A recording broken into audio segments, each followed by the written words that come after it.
안녕하세요. 김성길 목사와 함께하는 예수님 이야기 제1단원, 이 시간에는 114회가 되겠습니다. 페이지로는 443페이지입니다. 제4장 무엇을 위해 살 것인가. 지금 우리는 제6부를 살펴보고 있습니다. 이 책은 총 6부로 이루어져 있습니다. 마지막 제6부는 세계를 향한 하나님의 아픔, 인류를 구원하고자 하시는 하나님의 아픔에 대해서 우리가 살펴보고 있습니다. 1장에서는 저에게 주셨던 그런 아픔의 마음, 그것 때문에 제가 선교에 대한 비전을 품고 교회를 개척해서 오늘에 이르게 됐다는 말씀 드렸고, 제2장에서는 계시된 하나님의 구원 계획, 아브라함으로부터 시작해서 계시되어진 인류 구원의 범위에 대한 창세기 12장 1절로 3절에서 시작을 해서 계시록 7장 9절에 이르기까지의 역사 과정을 우리가 쭉 살펴봤습니다. 세 번째는 진행되는 구원 계획과 오늘의 현장. 하나님의 구원 계획이 멀리는 창세기 3장에서부터 시작을 해서 또 온 세계에 퍼져나가는 그런 아주 중요한 출발점이 되었던 사도행전 2장 성령의 임재와 이제 예루살렘의 부흥운동, 그리고 오늘 우리나라에 복음이 들어오고 우리들에게 이르기까지의 복음운동의 역사, 이것을 저는, 이건 제 견해라고 말씀드렸어요. 저는 총 8단계의 과정을 통해서 마지막 유대인들의 남은 자들이 돌아오기까지의 이야기를 우리가 살펴봤습니다.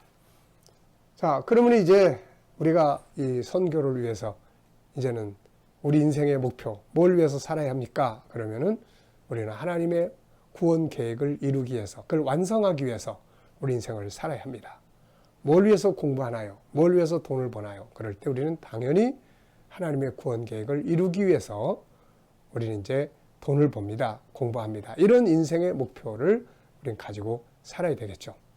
자, 그래서 이 시간에는 그것을 다루게 됩니다. 무엇을 위해서 살 것인가?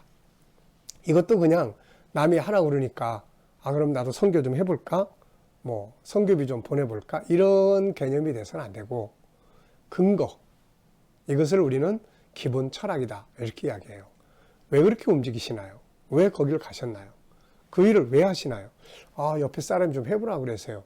이런 근거는 약합니다, 이게. 이런 건. 그럼 또 딴 사람이 뭐하래? 그러면 이제 안 하게 되는 거죠, 이제.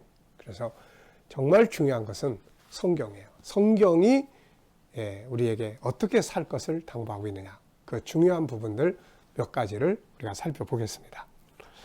자, 한번 443페이지를 한번 읽어보죠. 지금까지 우리는 성경을 통해서 하나님의 나라와 함께 계시되고 있는 구원 계획을 살펴보았고, 세계 속에서 진행되는 복음운동의 역사의 흐름을 살펴봤습니다. 이제 우리는 뭘 위해서 살아야 할까요? 인생의 목표, 교회의 목표가 무엇이 되어져야 할까요? 지금처럼 복음이 급속도로 나라와 민족을 초월해서 전 세계로 확산되는 때는 과거에는 없었죠. 그러나 지금은 세계가 하나가 되어 있고 인터넷이라든지 스마트폰이라든지 다양한 방송 매체들을 통해서 마치 경계선이 없는 세계처럼 그 속에서 복음이 전해져 가고 있습니다. 그리고 인류의 역사는 주의 오심과 하나님의 나라를 향해서 달려가고 있는 것이죠. 요한계시록 17장, 18장, 19장, 20장, 21, 21장을 향해서 역사의 무대는 급하게 달려가고 있습니다. 계시록 17장, 18장은 인본주의의 마지막 장면들을 보여주고, 19장은 예수 그리스도의 재림을 보여줘요. 그리고 20장은 마침내 창세기 3장 15절의 완성편이죠. 마귀를 잡아서 지옥불 속에 던져 넣음으로써 끝납니다.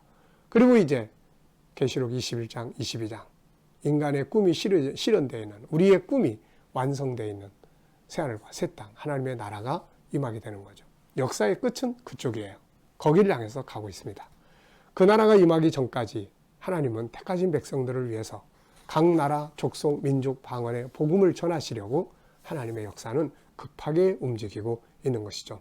이러한 때 우리는 어떤 모습으로 그 역사의 대열에 함께 해야 되겠습니까?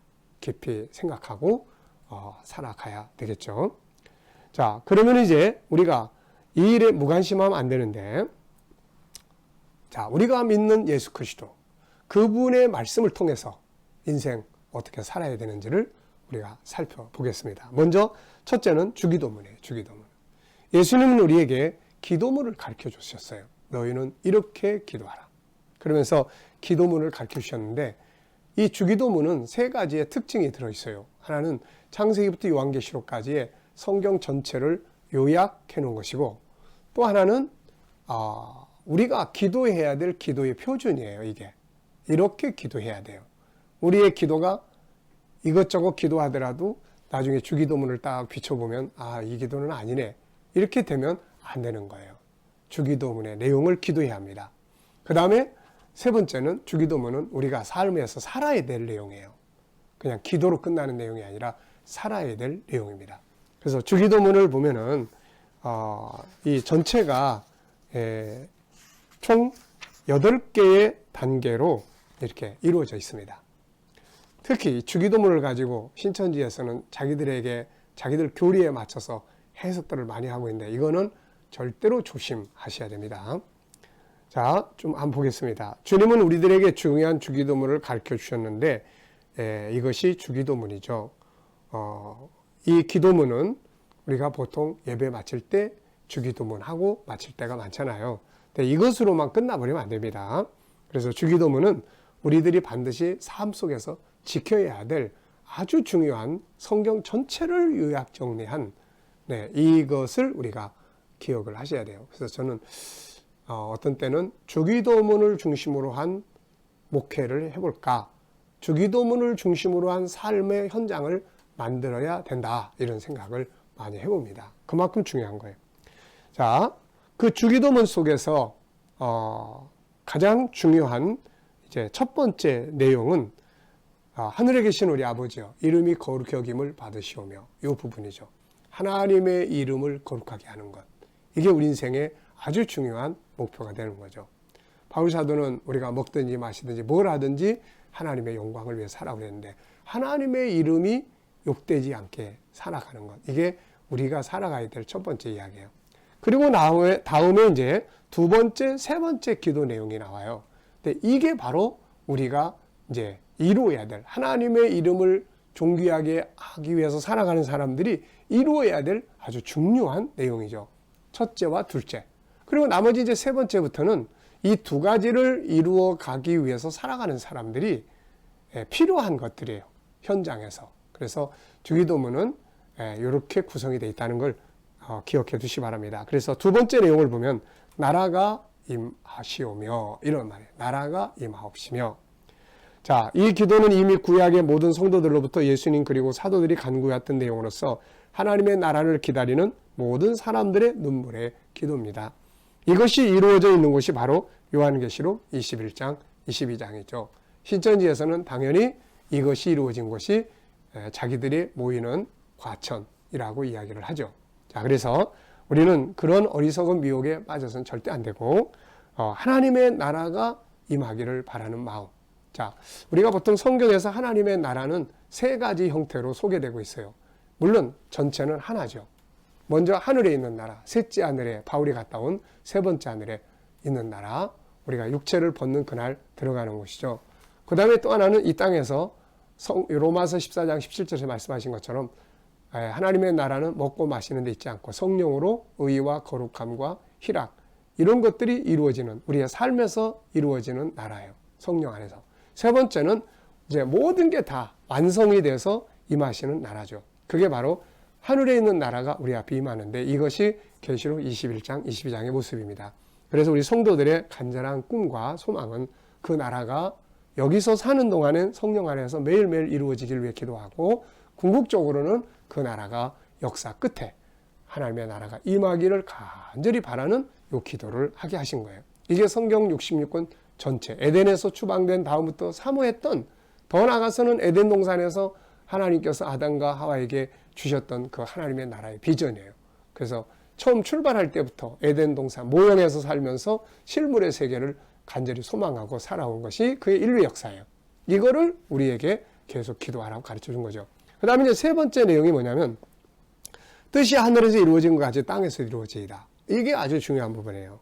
그래서 이 뜻이 하늘에서 이루어진 것 같이, 하늘에서 계획되어진 게 뭐예요? 하나님이 하늘에서 계획하시고 이 땅에서 이루시는 거. 나라는 하늘에서 준비돼서 임하는 거고, 그 다음에 하늘에서 계획되어지고 이 땅에서 이루어야 될 내용이 있는데 그게 뭐예요? 바로 인류 구원의 역사예요. 천국운동은 두 가지로 이루어지잖아요. 하나는 나라가 준비되는 거고, 하나는 그 나라에 들어갈 백성들이 준비되는 거예요. 이게 바로 구원이고 선교죠.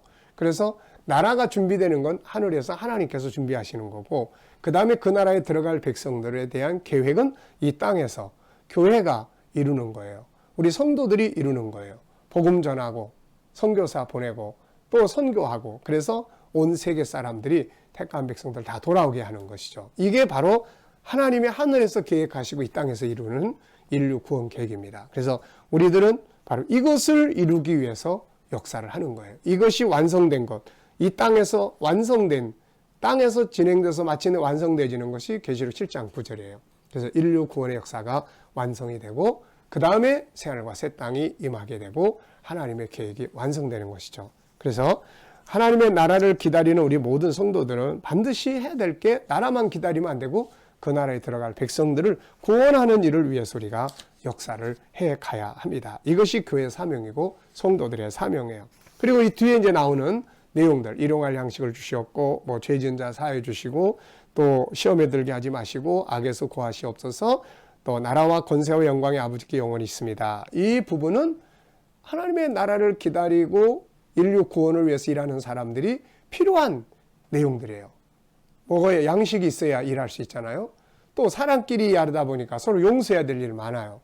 그리고 그 다음에 마귀가 이거 하지 못하기 시험하니까 또 그걸 위해서 기도해야 되고, 죄악에 빠지지 않도록 우리가 조심해야 걸 기도해야 되고, 그리고 이제 마침내 우리가 담대하게 이 하나님 나라 운동을 위해서 일해야 돼요. 왜? 나라와 권세가 아버지께 있기 때문이고, 마지막 결론은 이 모든 영광을 아버지께 돌리는 것이죠.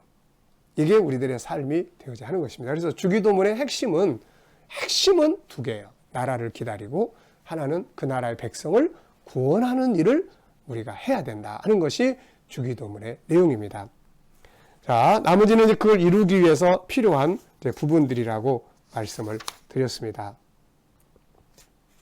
자, 시간이 벌써 또 다 됐기 때문에 일단 예수님이 가르쳐 주신 내용은 다음 시간에 한 번 더 다루도록 하겠습니다. 자, 이 시간 말씀은 여기서 마치도록 하겠습니다. 감사합니다.